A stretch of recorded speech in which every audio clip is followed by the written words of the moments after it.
Today I want to do an update for the Read It or Ditch It challenge for the month of November. I am kind of late. I've been trying to pre-record a few videos because I will be away for the holidays, but it seemed like I filmed them in like an interesting order. Now, Read It or Ditch It challenge is something I started for myself to keep myself accountable for the books I am buying. Sometimes I get obsessed over synopsis and I don't even look up reviews, and I end up with a bunch of books that at the end I don't like. So because of that, I'm going to put 5 books every single month in this new challenge. By the end, if I didn't read the book, I need to donate it to a little free library or to the library. Now my goal is to continue this challenge for the year of 2025, and hopefully by the end of 2025 kind of get to know my buying habits versus my reading habits. And sometimes there's a little disconnect there. Now, the first book is going to be in the category of Ditch It. And it's not because it's a bad book. It's just because I'm not in the mental space to read this kind of book right this second.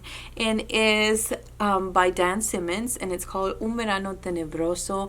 I think in English is a Summer of Night or Night of Summer. I can't remember what the title is, but I'll put it on the screen. Basically, this is a story of a few kids in the small town, and one of them disappears, and we'll go from there. And I have to say that I didn't finish this book. That's why it's in the Ditch It category, and I just don't see myself reaching for this book anytime soon. And I am going to donate it to the library, so that way when I'm ready to read it, I can always check it out from here. Now the next one is also a Ditch It, and it's Sleep Tight by J.H. Markert. I have a review of this book, so if you're curious, I'm going to have it linked in the description box down below and probably on the top of the screen. Now, I'm just going to get rid of this book because I don't think it's something I'm going to be reaching to reread. This, I don't remember if it was a 3-star, 3.5-star. Again, watch that video.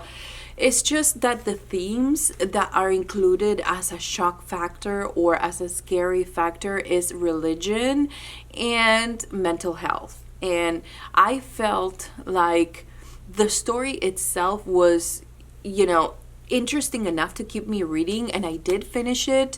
I finished all of these books, but I just felt like this had themes that were not scary to me.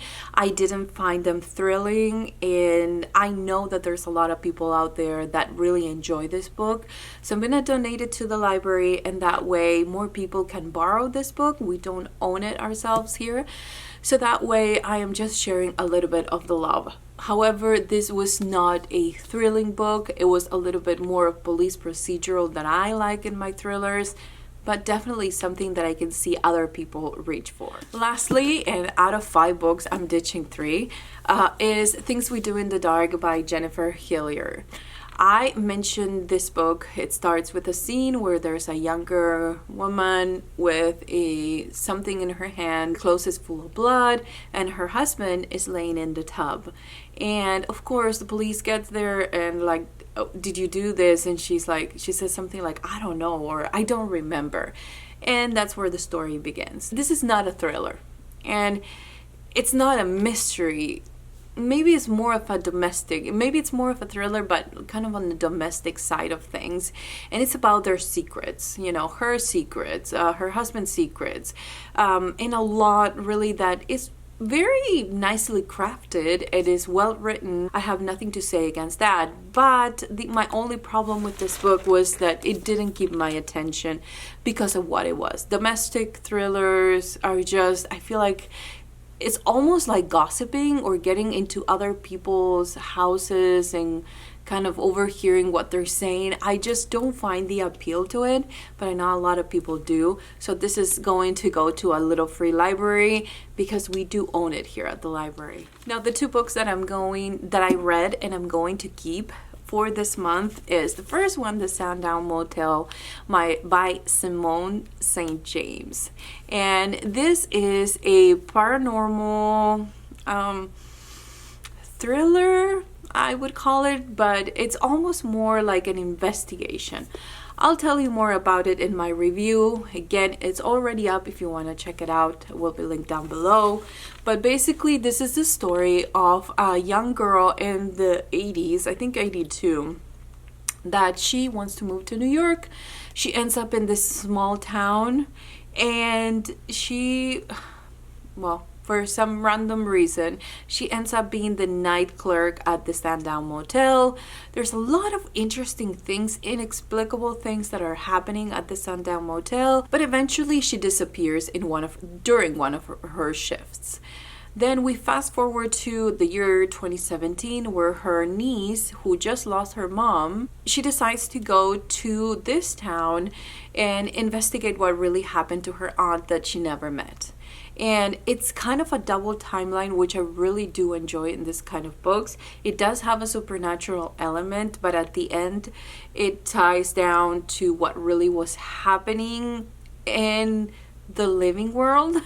So I really did enjoy it. I had a good time, and if you want more information, please go check out that review. The next one is The Book of Witching, and this is one of those books that really surprised me. I have to say that I had to pay a lot more attention to this book because of the way that it was written. It's beautiful, it's lyrical, it's just, it's a well-crafted book. I've never read a book about witches and this kind of thing, so I may not be the most I may not have the expertise that other people that love this kind of book has.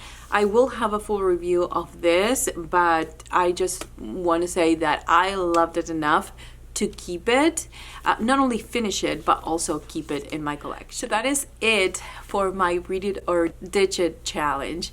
Let me know in the comments down below if you have some kind of challenge that you do with yourself every month. I feel like this is going to be a good one for 2025, and hopefully will help me with my book buying trends, because sometimes I go a little bit overboard, which is something we're going to talk about in another video. So thanks again for being here today, guys. If you enjoy my content, feel free to watch more of the videos. Click on my channel name, and if you do end up liking my videos, please remember to subscribe.